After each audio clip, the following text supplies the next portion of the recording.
LIC के एक नए insurance plan single premium endowment plan के बारे में बताने वाला हूँ, जिसका प्लान नंबर है 917। इस इंश्योरेंस प्लान के नाम से ही पता चलता है कि ये एक सिंगल प्रीमियम प्लान है, यानी कि इसमें जो आपका प्रीमियम है वो आपको सिर्फ एक बार पे करना होगा। आपने काफी बार सुना होगा कि आप बैंक में FD करा सकते हैं, जिसमें आपको एक साथ कुछ पैसा जमा करना होगा कुछ टाइम पीरियड के लिए। वो टाइम पीरियड 1 साल हो सकता है, 2 साल हो सकता है, 5 साल, 10 साल, 20 साल, जो भी आप टाइम पीरियड चूज करते हैं उसके हिसाब से वो आपको पैसा एक साथ जमा करना होता है। और जब आपका वो टाइम पीरियड पूरा हो जाता है तो उसके बाद जो भी आपका पैसा है वो बैंक की तरफ से विद इंटरेस्ट आपको मिल जाता है। ऐसा ही LIC के इस इंश्योरेंस प्लान में होता है। यहाँ पर आपको आपका पैसा कुछ साल के लिए इन्वेस्ट करना होगा और जब आपका पॉलिसी का टाइम पीरियड पूरा हो जाएगा तो आपका पैसा विद बोनस आपको दे दिया जाता है।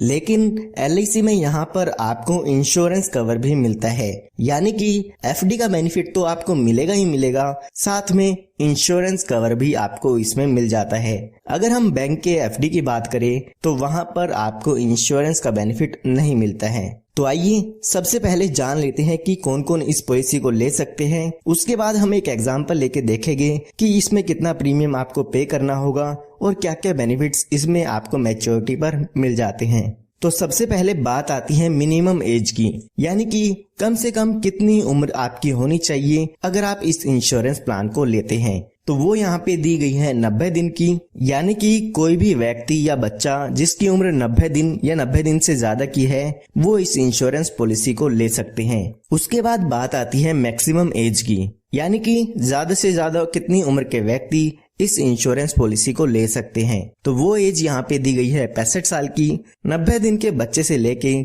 65 साल के व्यक्ति तक इस इंश्योरेंस पॉलिसी को ले सकते हैं। उसके बाद बात आती है मिनिमम टर्म की, मतलब कम से कम ये इंश्योरेंस पॉलिसी आप कितने साल के लिए ले सकते हैं। तो वो यहाँ पे दिया गया है 10 साल का, यानी कि आपको कम से कम 10 साल के लिए इस इंश्योरेंस पॉलिसी को लेना होगा। उसके बाद बात आती है मैक्सिमम टर्म की, यानी कि ज्यादा से ज्यादा इस इंश्योरेंस पॉलिसी को आप कितने साल के लिए ले सकते हैं। तो वो टाइम पीरियड इसमें 25 साल का दिया गया है, यानी कि कम से कम आप इसको 10 साल के लिए ले सकते हैं, ज्यादा से ज्यादा 25 साल के लिए ले सकते हैं। इसके बीच में आप कोई भी टर्म ले सकते हैं, जैसे कि 11 साल, 12 साल, 15 साल, 20 साल, जो भी आपको सही लगती है वो यहाँ पे पॉलिसी टर्म आप ले सकते हैं। उसके बाद बात आती है मिनिमम सम एश्योर्ड की, यानी कि कम से कम बीमा आप इसमें कितने रुपए का ले सकते हैं। तो वो यहाँ पे दिया गया है 50,000 रुपए का। इसका मतलब ये नहीं है कि इसमें आपको 50,000 रुपए पे करने होंगे।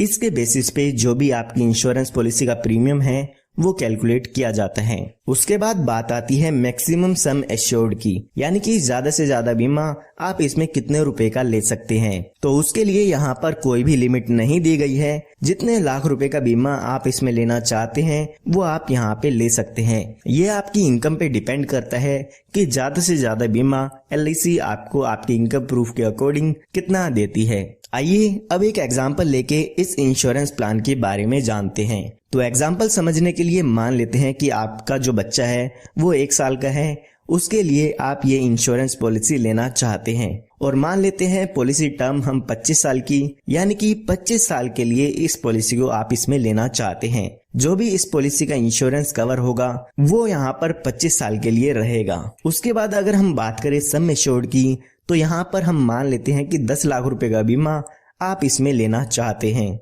तो यहाँ पर जैसे कि हमने माना था कि अभी आपकी बच्चे की उम्र 1 साल की है, तो यहाँ पर जो आपको प्रीमियम पे करना होगा वो पॉलिसी शुरू करते समय 4,51,701 रुपए का प्रीमियम इसमें पे करना होगा। उसके बाद आने वाले 25 सालों के लिए आपको यहाँ पे वेट करना होगा। क्योंकि हमने पॉलिसी टर्म 25 साल के लिए थी तो इसीलिए हमको आने वाले 25 सालों तक इंतजार करना होगा।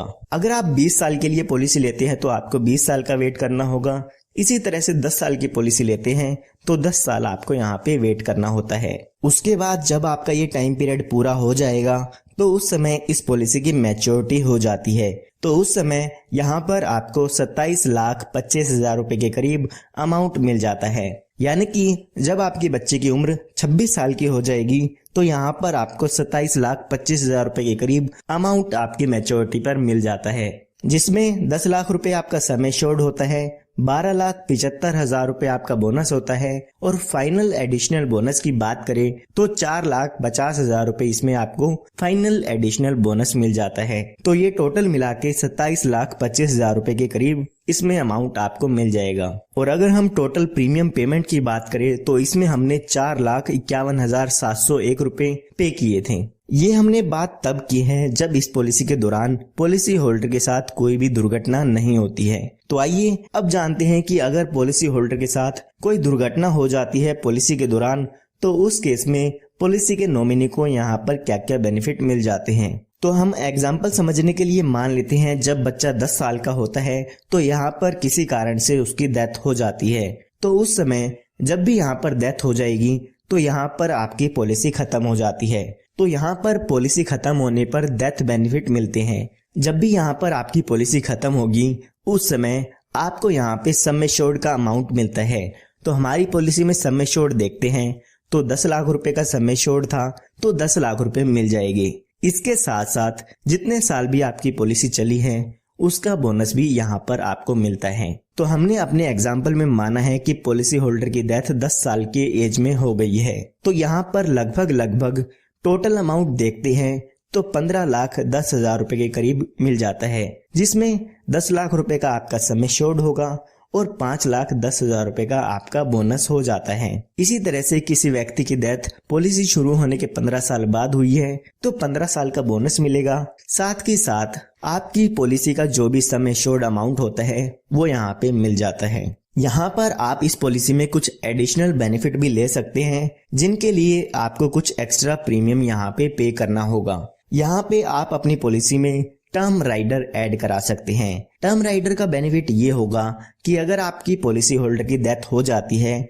तो उस समय पॉलिसी होल्डर की डेथ होने पर जो आपको बेनिफिट मैंने आपको बताए हैं वो तो मिलेगा ही मिलेगा, साथ में 10 लाख रुपए का अमाउंट और आपके यहाँ पर पॉलिसी के बेनिफिट में ऐड कर दिए जाते हैं। आपको याद रखना है कि ये बेनिफिट तभी मिलेगा जब आपके पॉलिसी होल्डर की डेथ हो जाती है। इसी के साथ साथ आप यहाँ पे एक और बेनिफिट ऐड करा सकते हैं जो कि है accidental death and disability benefit का। यानी कि अगर पॉलिसी होल्डर की डेथ एक्सीडेंट के कारण होती है तो यहाँ पर आपकी पॉलिसी में 10 लाख रुपए और ऐड कर दिए जाएंगे।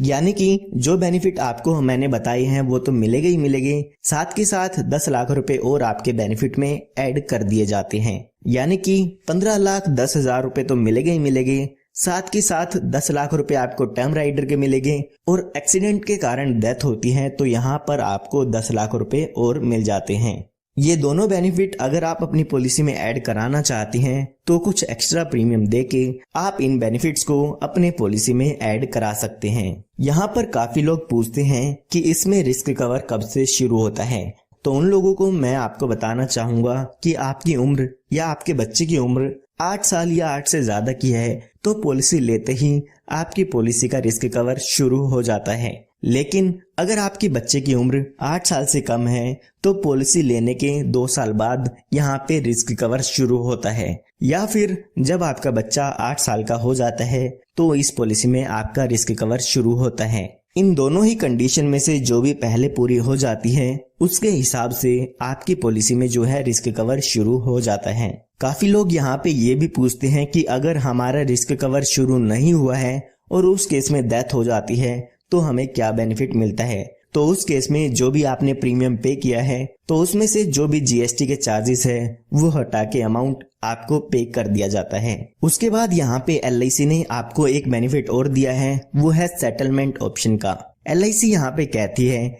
कि जो भी आपको यहाँ पर मैच्योरिटी पर अमाउंट मिलना है वो आप हमसे इंस्टॉलमेंट में ले सकते हैं। यानी कि आप LIC से उस अमाउंट को किस्तों में ले सकते हैं। 5, 10 या 15 साल की किस्तों में आप उस पैसे को LIC से ले सकते हैं। LIC उन किस्तों पर आपको इंटरेस्ट भी यहाँ पे देती है। इसी तरह से जो भी डेथ पे अमाउंट मिलता है उसको भी आप यहाँ पे इंस्टॉलमेंट में ले सकते हैं। अगर आप इस डेथ बेनिफिट को इंस्टॉलमेंट में लेना चाहते हैं तो पॉलिसी के दौरान आपको LIC को बताना होगा कि आप इस बेनिफिट को अपनी पॉलिसी में लेना चाहते हैं, यानी कि आप इस पैसे को इंस्टॉलमेंट में लेना चाहते हैं। आइए उसके बाद अदर बेनिफिट्स भी जान लेते हैं कि कौन कौन से बेनिफिट इस प्लान में आपको और भी मिल जाते हैं। तो यहाँ पे बात करते हैं एडिशनल राइडर की, यानी कि कौन कौन से और एडिशनल बेनिफिट आप इसमें ले सकते हैं। तो यहाँ पे आप accidental death and disability benefit rider ले सकते हैं, जिसका बेनिफिट मैंने आपको पॉलिसी में बता दिया है। इसी के साथ साथ आप यहाँ पे टर्म राइडर भी ले सकते हैं। उसके बाद अगर हम पॉलिसी लोन की बात करें तो आप अपनी पॉलिसी पर लोन भी ले सकते हैं। पॉलिसी शुरू होने के 1 साल बाद आप अपनी पॉलिसी पर लोन भी ले सकते हैं। उसके बाद यहाँ पे बात आती है सरेंडर की। अगर आप अपनी पॉलिसी को सरेंडर कराना चाहते हैं तो पॉलिसी शुरू होने के बाद कभी भी आप अपनी पॉलिसी को बंद करा सकते हैं। अगर आप पॉलिसी शुरू होने के पहले साल में ही अपनी पॉलिसी को बंद कराते हैं तो जो भी आपने अमाउंट पे किया था उसका लगभग 75% के करीब आपको यहाँ पे अमाउंट मिलता है। इसी तरह से अगर आप दूसरे साल या दूसरे साल के बाद अपनी पॉलिसी को बंद कराते हैं तो लगभग 90% आपको आपके सिंगल प्रीमियम का वापस मिल जाता है। उसके बाद यहाँ पे आपको बेनिफिट मिल जाता है टैक्स बेनिफिट का। तो यहाँ पर जो भी आपका डेथ क्लेम होता है वो इनकम टैक्स से एग्जम्प्ट है, यानी कि उस पर आपको कोई भी टैक्स नहीं पे करना होगा। उसके बाद अगर हम प्रीमियम की बात करें तो इनकम टैक्स के रूल्स के अकॉर्डिंग आप इसका डिडक्शन ले सकते हैं अपने इनकम टैक्स की फाइल में। और अगर हम मैच्योरिटी की बात करें तो इस पॉलिसी में जो भी मैच्योरिटी होती है वो यहाँ पर टैक्सेबल होती है। जो भी यहाँ पे इनकम टैक्स रूल्स है उसके हिसाब से यहाँ पर आपको उस पर टैक्स देना होगा। तो उम्मीद करता हूँ अब आपको पता चल गया होगा LIC के plan number 917 single premium endowment plan के बारे में।